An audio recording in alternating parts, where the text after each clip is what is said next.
بسم الله الرحمن الرحيم.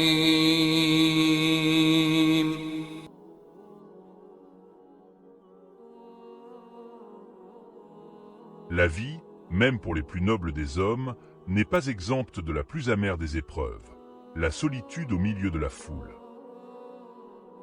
Il existe une solitude physique, celle que l'on ressent loin des siens, mais il en est une autre, bien plus corrosive, qui frappe lorsque l'on est entouré de monde et pourtant profondément seul. C'est dans cette seconde forme de détresse que se sont retrouvés certains des prophètes d'Allah, transformant leur abandon en une connexion inébranlable avec le Créateur. Imaginez l'agonie du prophète Ibrahim, Abraham. Son épreuve ne vint pas d'un ennemi extérieur, mais de son propre peuple, de sa propre famille, et pire que tout, de son propre père, qu'il aimait et qu'il avait appelé à rejoindre Allah avec une patience et une douceur infinie pendant de longues années. Le peuple d'Ibrahim, dans sa haine aveugle, alluma un feu si grand que nul ne pouvait s'en approcher, dans l'intention de le jeter. Alors qu'il était déshabillé et placé dans la catapulte, regardant la foule, Ibrahim ne vit pas un seul sympathisant, pas une âme pour le soutenir, même en privé. C'était un abandon total, une humiliation absolue. Sa propre chair et son sang étaient complices de son exécution imminente. Le prophète Muhammad, paix et bénédiction sur lui, connut une souffrance similaire, qu'il décrivit comme le pire jour de sa vie.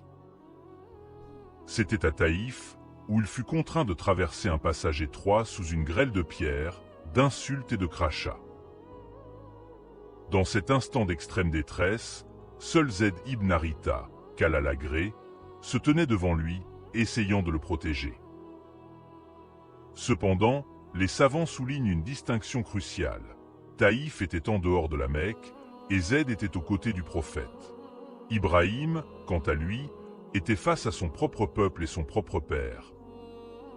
Seul, sans aucun partisan visible. Sa douleur était celle de la trahison intime, de l'abandon au sein même de son foyer. Il n'avait plus aucune ressource terrestre vers laquelle se tourner.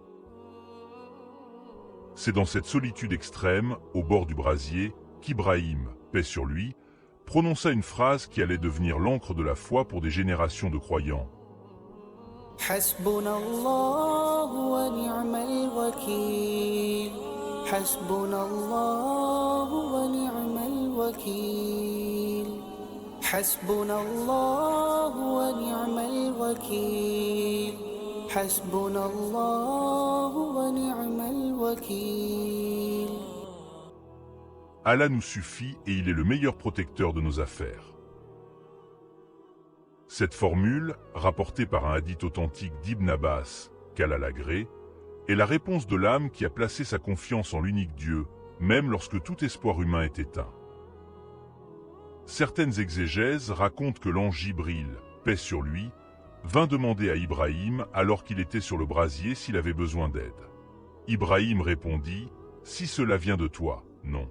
Mais si cela vient d'Allah, exalté soit-il, alors oui. » Il réaffirmait ainsi que seule la volonté divine pouvait le secourir. Et la réponse d'Allah fut immédiate et spectaculaire. Le feu perdit son pouvoir de brûler. Allah retira la chaleur du brasier et le rendit fraîcheur et paix pour Ibrahim. Cette même expression fut prononcée par le prophète Muhammad, paix et bénédiction sur lui, et ses compagnons lors de la bataille d'Al-Khandak, la bataille du fossé. حسبنا الله ونعم الوكيل. Les mécréants de Médine avaient mobilisé toutes les armées d'Arabie pour les anéantir. Face à l'écrasante menace, l'ennemi chercha à les terroriser. Ces armées viennent de toute l'Arabie pour vous dévorer. Craignez-les. Coran, 3 verset 173. Mais cela ne fit que renforcer leur foi. Ils répondirent par les mêmes mots qu'Ibrahim. Coran, 3 verset 173. Et ils dirent, حسبنا الله ونعم الوكيل. Allah nous suffit et il est le meilleur protecteur. Si ce moment a réveillé quelque chose en vous, Abonnez-vous pour apprendre chaque jour davantage. Tout comme le feu ne blessa pas Ibrahim, l'armée ne blessa pas le prophète, paix et bénédiction sur lui, et ses compagnons, car Allah, exalté soit-il, leur retira leur force. Le résultat de cette confiance est merveilleusement décrit dans la suite du verset. Coran 3 verset 174. Non seulement Allah les protégea, mais il les combla de sa grâce et de sa générosité. L'invocation est une déclaration de foi absolue. Allah nous suffit. C'est l'affirmation que, même si le monde entier vous tourne le dos, Allah seul est suffisant. Même si l'on dispose de ressources, Allah est notre ultime recours et protecteur. Il est le meilleur protecteur. C'est la reconnaissance qu'Allah est le plus apte à gérer toutes nos affaires, qu'elles soient grandes ou petites. Nous ne prenons conscience de cette vérité que lorsque nous touchons le fond, lorsque toutes les autres ressources nous sont enlevées et qu'il ne nous reste d'autre choix que de nous tourner vers Allah, l'unique Dieu. Cette poésie divine nous enseigne que la valeur des dons d'Allah ne se révèle souvent qu'après avoir été tout nous a été retiré. Cette invocation prend une puissance particulière dans le cas de l'opprimé, Al-Madlm. Le prophète, paix et bénédiction sur lui, a dit « Le cri de l'opprimé, il n'y a pas de voile entre lui et Allah, exalté soit-il. »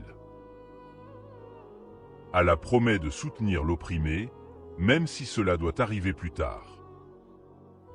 C'est souvent dans la détresse que le croyant découvre Allah de la manière la plus puissante.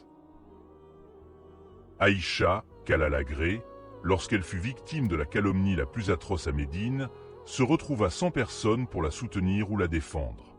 Instinctivement, elle s'écria. حسبنا الله ونعم الوكيل. De même qu'Allah n'a pas abandonné Ibrahim, paix sur lui, ni Muhammad, paix et bénédiction sur lui, il n'a pas abandonné Aïcha. Allah, exalté soit-il, révéla des versets du Coran en sa faveur, sourate en or, l'innocentant et l'élevant en statue. Il est crucial d'intégrer ces puissantes invocations dans notre quotidien et non d'attendre l'épreuve extraordinaire. Le compagnon Abu Darda, qu'Allah l'agrée, a rapporté un conseil simple pour apaiser l'anxiété et la détresse. Réciter 7 fois le matin et 7 fois le soir.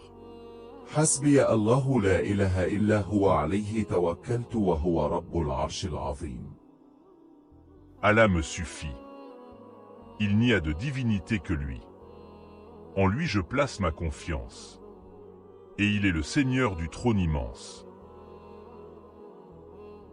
Celui qui prononce cette formule avec conviction, 7 fois le matin et 7 fois le soir, Allah, exalté soit-il, le protégera et enlèvera tout ce qui l'afflige. C'est un puissant outil de santé mentale et spirituelle. Un rappel quotidien que, quelle que soit la richesse ou l'absence de ressources, Allah est suffisant, et il est le meilleur protecteur pour toutes nos affaires. C'est l'ancre de la foi dans toutes les tempêtes de la vie. Merci d'être resté jusqu'au bout. Si cette vidéo vous a éclairé, n'hésitez pas à vous abonner dès maintenant pour ne rien rater. Et cliquez sur les vidéos affichées pour continuer à explorer. Portez-vous bien et à très bientôt.